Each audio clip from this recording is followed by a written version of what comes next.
So yeah, let's go take a little walk. Something seemed off. What the? What? You got it. Oh, good job.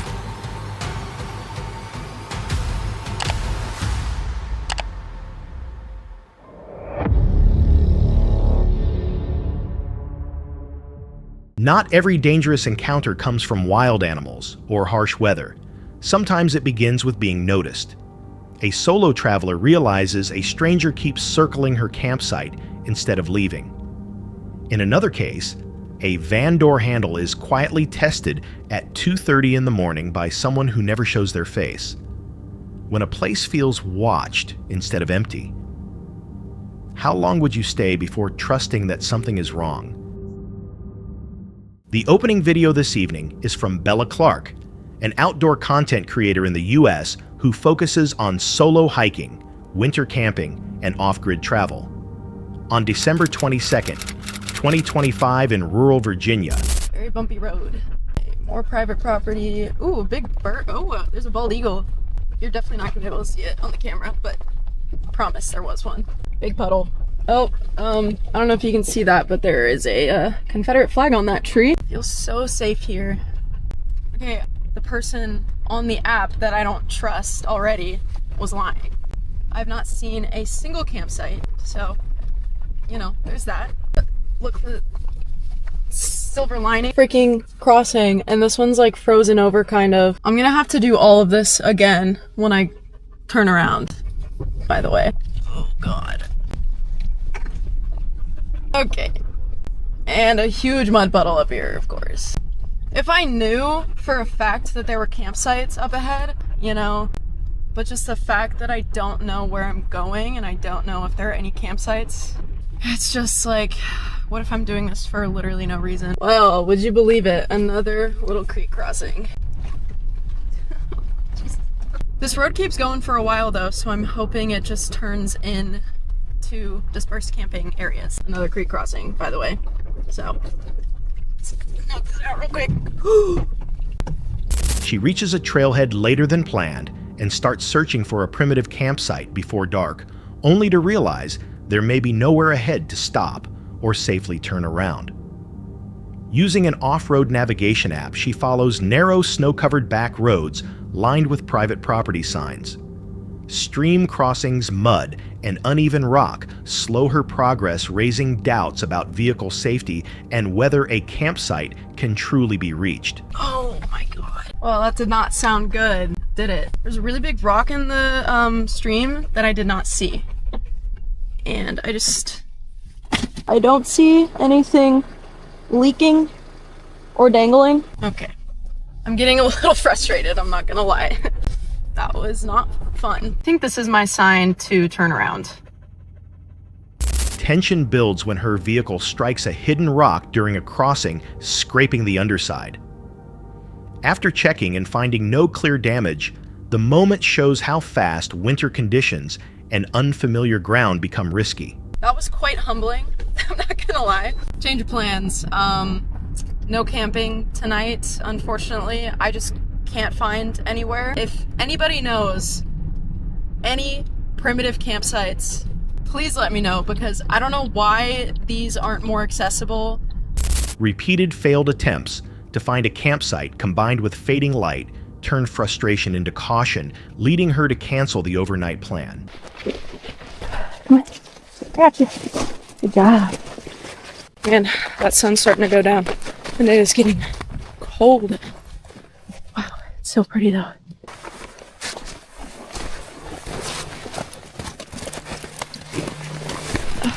What?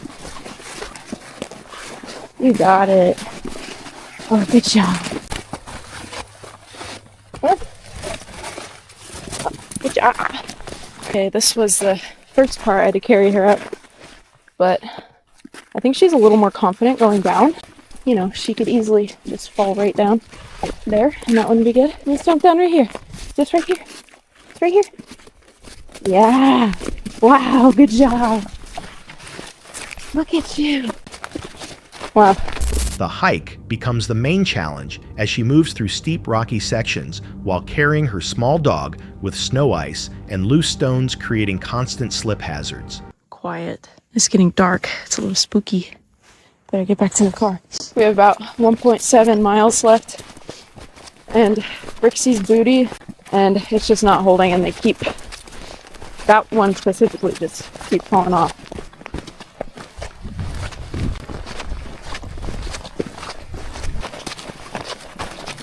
We have less than a mile. It's kind of getting dark, but I'm hoping I won't have to stop and get my headlamp out. Booty's officially off. I think I'm gonna have to bust out the headlamp here. Okay, that's much, much better. My God. As night falls, she completes the final 1.7 miles, using a headlamp with isolation and dropping temperatures, intensifying the experience.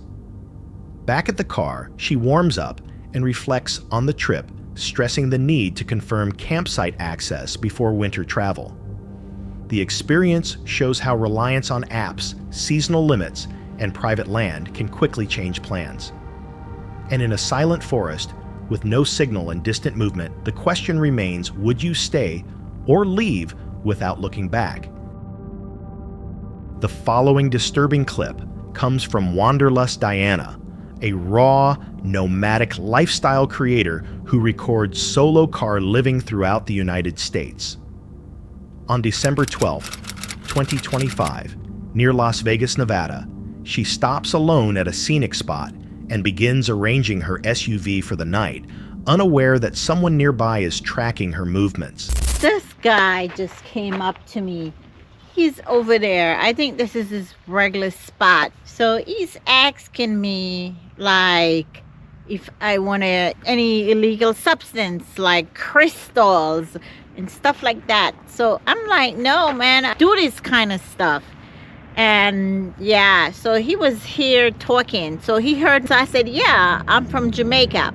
And I was like, I don't do any of that stuff, you know, illegal substance. As she organizes her sleeping space, the quiet routine is interrupted when a man in a white vehicle starts circling the area, repeatedly pulling over to ask questions. Diana soon realizes his focus is on her rather than the surroundings. What begins as simple curiosity grows unsettling as he keeps returning and remaining close. To discourage him, she explains that she creates content and that her vehicle has cameras and tracking systems. The man responds verbally and steps back, but does not leave, continuing to observe from afar. I am loaded with equipment, like tracking a device. He's like, never mind, and he left. But he's still hanging around far away, so be careful, guys. Be careful of these people. I didn't want to put him on the spot like that, but he was on my camera the whole time. And I was warning him. I said, dude, I am a blogger. I am wired. So, you know, I gave him a fair warning. And then he's like, yeah, I got it. But then he was still lurking down there in the background watching me. I am going to leave and head over and drive about 30 or 40 minutes away to Cracker Barrel. I'm gonna have to find a new spot. Understanding that the situation could worsen and that she may still be monitored, Diana chooses to depart at once, driving more than an hour to a Cracker Barrel parking lot. Later, she considers that another person may have been involved, confirming that leaving was the safest option. This incident shows how a location that seems safe can quickly become threatening, especially for someone traveling alone. When someone keeps watching instead of moving on, it becomes a warning. The real question is, how long would you hesitate before trusting your instincts and deciding to leave? The opening segment is taken from Exploring with Bear, a YouTube channel centered on urban exploration and outdoor travel. Known for visiting abandoned and forgotten places, Bear records a solo camping trip on February 10th, 2024 deep within a thick forest on a bitter winter night, one that soon becomes a disturbing experience. Welcome back to another camping adventure, fam. This is part 2 of this series, and I'm Jer Bear. This is what we're going to be working with tonight. That's it. Bare bones, baby. bare bones. The footage starts at dusk as Bear presents his simple campsite with the last light stretching long shadows between the trees. All right, guys, so it is getting colder out now. I say now's a good time. It's probably around 10 o'clock or so. I'm really curious to see if they'll last all night. When I wake up in the morning, I'd give them a double thumbs up. Anyway, yeah, let's go check those out. As darkness arrives and temperatures drop, he lights a fire and admits he may be unprepared while talking about Bigfoot and forest folklore. Did some woots. I did a Bigfoot call for the first time. I think it was pretty... The stillness is broken when a sharp crash echoes near the tent. All right, so I'm thinking maybe, now that we got these fired up, check out the offering tree, maybe the lake. So...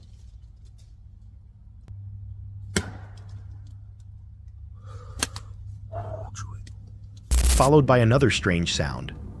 Alert but careful, Bear exits with his camera and heads toward a nearby offering tree where an item suddenly drops from above. All right, guys, so I'm going to take you all to the offering tree because I don't think I showed you that yet in this video.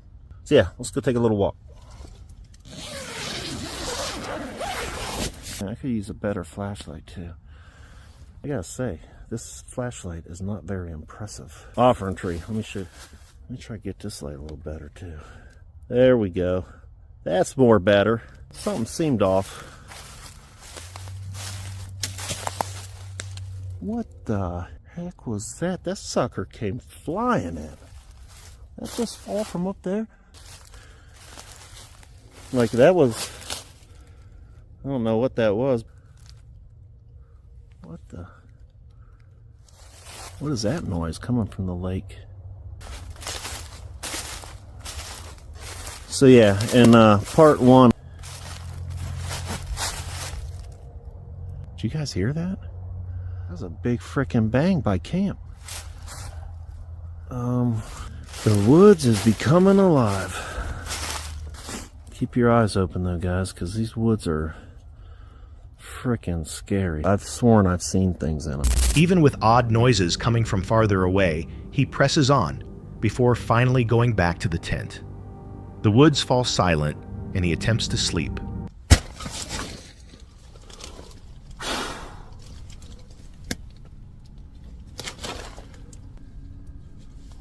Stop turning my light down.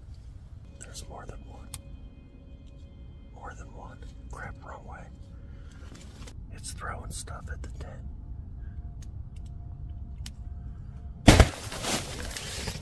I'm armed. Oh no. Oh my goodness. I'm gonna have a freaking heart attack. I almost feel like it could be people messing with me. I just heard it breathing. Later, strong blows and footsteps move around the tent with repeated hits on the fabric suggesting objects are being thrown and that more than one figure could be present.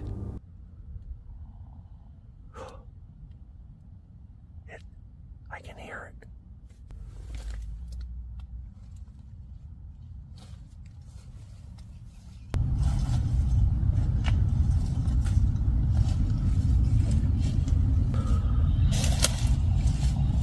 No, no, no, please, please, no, please, no, please, no, please, no. Please leave, please leave. I think it's leaving. So it's been about 5 minutes and I haven't heard anything. My heart's still about to beat out of my chest and before whatever that was, sounded like there was two of them. There's people, creatures. I do not feel safe. I'm sorry guys, I'm not. Yeah, right now I hear nothing. I'm getting out of here. Fearing for his safety, Bear abandons the site and leaves at once. Alright guys, sorry if this is a weird break in the video, but you know, it's been about 7 days since the camping trip now, and I've just now mustered the courage to come back. A week later, he returns in daylight to discover his tent ruined, smashed by a cinder block and cut open. Look at that. Frickin' cinder block. Someone destroyed the frickin' tent. I wonder if they thought I was laying in there when they threw that block on it. Man, it looks like somebody was trying to hurt me. This event suggests the threat may not have come from wildlife but from other people. After seeing what appeared later, the question is straightforward. Would you still camp alone in the forest, or is avoiding the danger the wiser choice? On June 18th, 2020, Luke of Restless Wanderer Backpacking tells an experience he never mentions. Usually associated with camping videos, this upload departs from that style. Placed deep within Colorado's Rampart Range, it shows how a campsite can become disturbing without notice, and with no way out.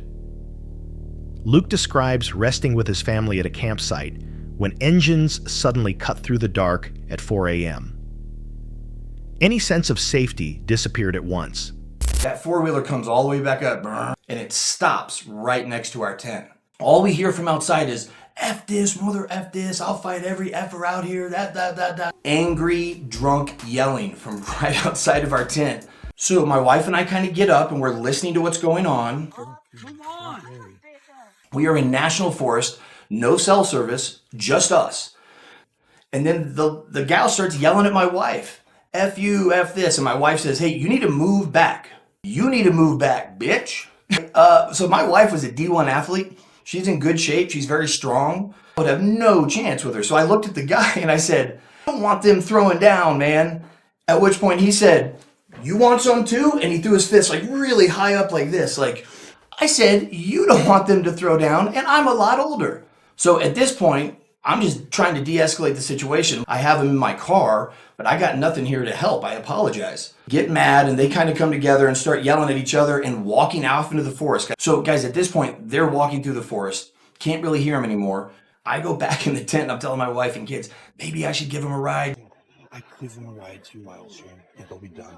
My family was like, they're really drunk and they might hurt you. You don't know what the situation is. Let's not do that. We have to figure out what are we going to do, right? So now we have 30 or 40 minutes probably before they come back. Do we know who's back at camp that's going to be coming with them? Might they have a weapon or something with them? We don't know. So first thought for my wife was, let's pack up and go. Let's get out of here. Let's just not even, which is the right move. However, we had 2 strangers drifted into the site, yelling beside the tent where his children slept. The fear came from uncertainty behavior close distance and no place to withdraw. When one man turned hostile and the woman stepped toward Luke's wife, conflict seemed unavoidable. Luke chose caution, holding his family close, lighting the area, and readying himself to protect without provoking. At daylight, they packed up and left. The meaning remained: in wild places, the greatest threat can be other people. Viewers largely agree alcohol, isolation, and darkness make individuals the unpredictable risk outdoors. Nothing violent occurred that night. But if emotions had risen more, would this still be a story or a headline? On October 11, 2025, Igor travels far into the woods for a solo survival test with firearms. The video comes from Silver Star, a channel focused on backcountry camping and self-reliance.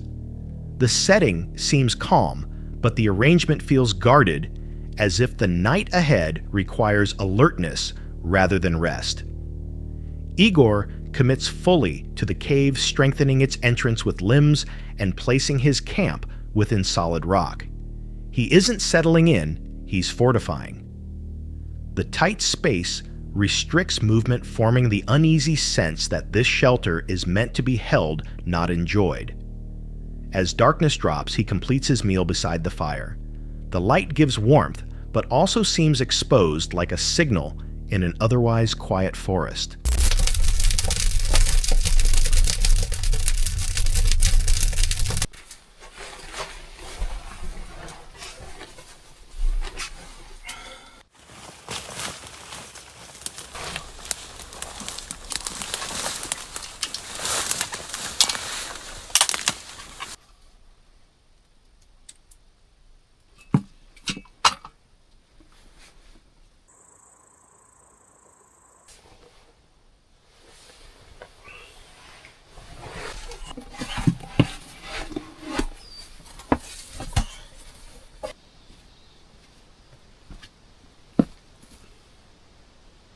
Later that night, Igor wakes abruptly.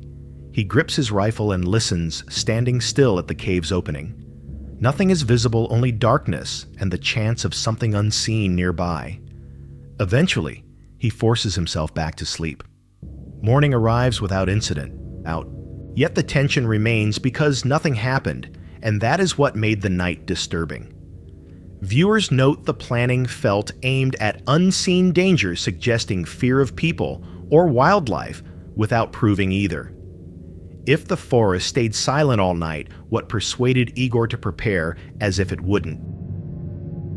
On October 20th, 2025, Brian heads into the Great Smoky Mountains by himself, filming the trip for Black Mass Paranormal, a channel devoted to cryptids, feral humans, and strange activity in the wild.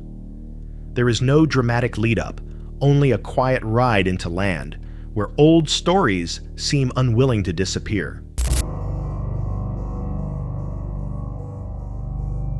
Then one day in November, he was just outside of the Abrams Falls area, is in the mountains, and he'd been through here several times, but he talked about how the air seemed to be a lot different that day. So he was navigating in an area, and as he navigated the rocky incline, a sour smell kind of hit him. He described it as like a mixture of sweat and rot. Brad froze, and he was looking in the section of and he said that, again, the forest just was too quiet. The usual chatter of birds, one or two that just had a completely different sound that he had never heard before. You know what I'm talking about. And then he saw it right above the ridgeline. He described it as human.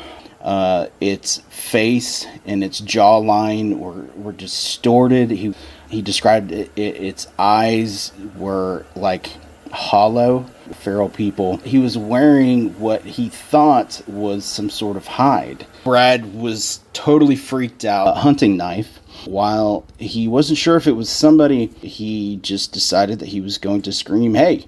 Its head tilted with a really unnatural jerk. Then it ran. Near Abrams Falls, Brian retells an incident described by a man named Brad. The atmosphere was said to change, followed by a strong rotting smell. Nothing unusual appears on camera, yet the spot feels marked by what was witnessed there earlier. So welcome back to another Black Mass adventure. This might be kind of cool. All right, so what we're going to be doing is we're going to be the reason why, really for two main reasons. I have found several different prints of very large canine on multiple occasions. This area also, I have found cages. So you might be thinking, Brian, there's all kinds of reasons. Brian continues farther down isolated logging roads, outlining his plan to set trail cameras well away from visitor paths. The woods become thicker. The isolation is deliberate and disturbing because assistance would be unreachable if something went wrong. I was just kind of enjoying myself for a second, and I heard a loud gunshot. That means somebody it was just a single shot. That would be a warning shot. Now, in the state of Tennessee, in the Smoky Mountain National Park, it is illegal to do warning shots, but that does not stop people from doing warning shots. If it came down to it, like if my family was around and there was a bear, I don't know how good this angle is going to be, but trying to figure out what that warning shot was. So I have, on now multiple occasions in this area, found that's a bear. Large canine prints. Let me find them. Hang on, y'all. Gotta kind of locate this bear. He's definitely in that direction.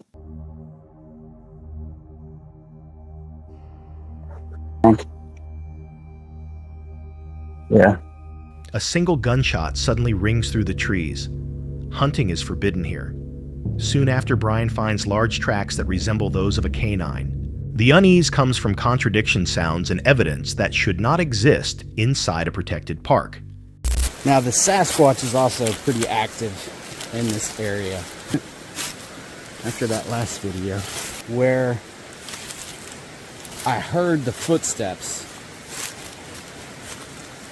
It's having run-ins with timbers this year.